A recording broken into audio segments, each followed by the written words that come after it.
So we've now trimmed our briskets. Now we got to rub our brisket and get ready to go. We're going to rub our brisket the day before we put it on the smoke because we want to give this brisket time to absorb some of the salts and the flavors and get into the meat. So we've now trimmed our brisket out, and what we're going to do is we're going to take our rub. You can choose whatever rub you want.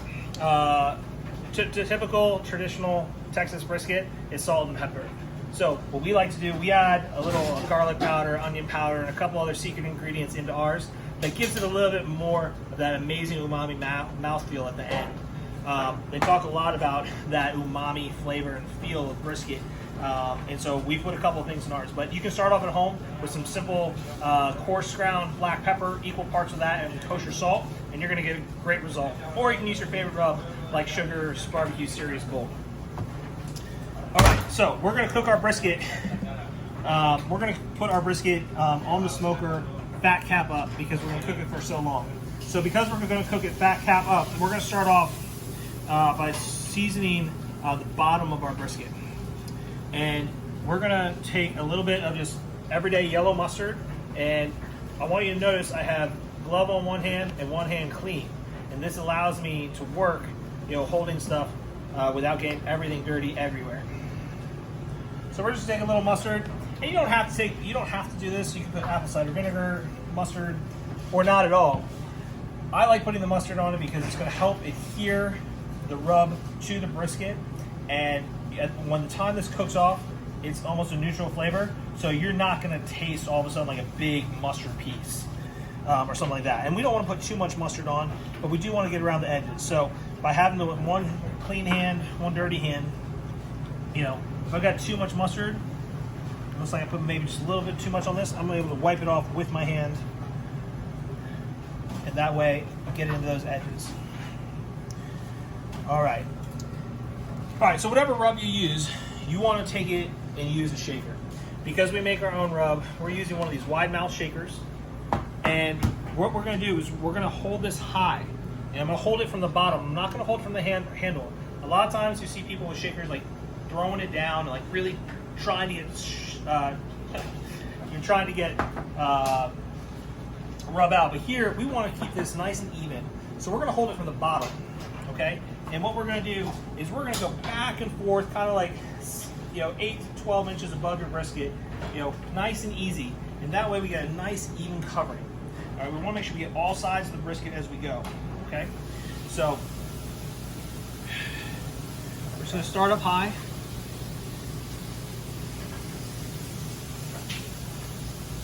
You can see I'm just going nice and easy, back and forth, back and forth.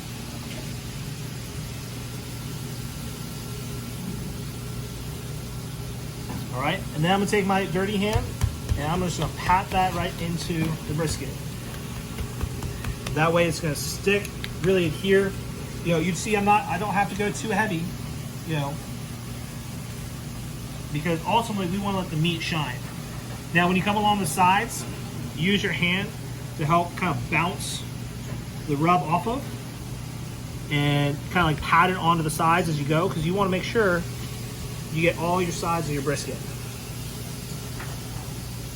because these edges are going to have lots of really nice flavor. So you want to make sure you get all your sides as you go. And you can lean it up just a little bit if you want to, but again, you want to hold it high.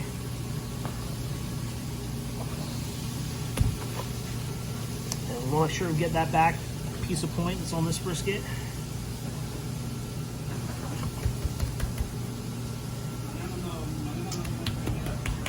And you can see you don't really need that much rub.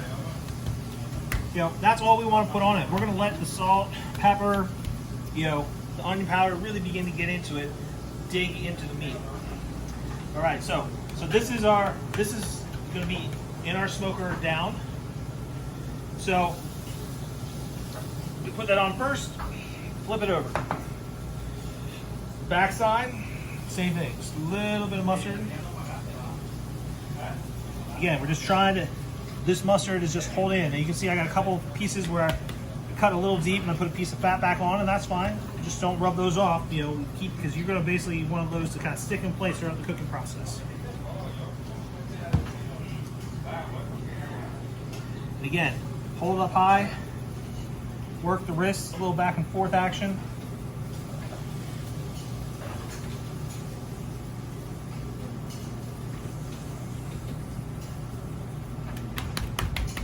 And on this side, because it's got the fat on it, you can put a little bit heavier on the rub because you want it to begin to penetrate and break down that fat.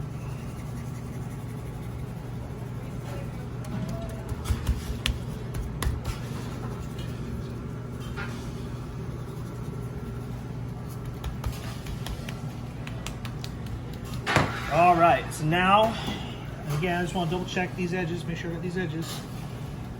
All right, so now I got my brisket rubbed down. So now what I'm gonna do is I'm gonna take this brisket and I'm gonna put it on a sheet tray and I'm gonna put it back into my refrigerator and I'm gonna let it sit there until I'm ready to cook. We're gonna put this on early tomorrow morning, but this rub is now gonna begin to penetrate it. We do not wanna cover it, okay? If you cover it, you're not letting your air get to it. You're not gonna begin to let that bark in the form. So leave it uncovered in your refrigerator, or if you're at an event in your backyard, you can put it uncovered in a cooler, because that way the air is going to help begin to create a really nice crust on this brisket. So when we get into the smoke tomorrow, it's going to be ready to go. We don't need to put any more rub on it again, but this brisket is looking great.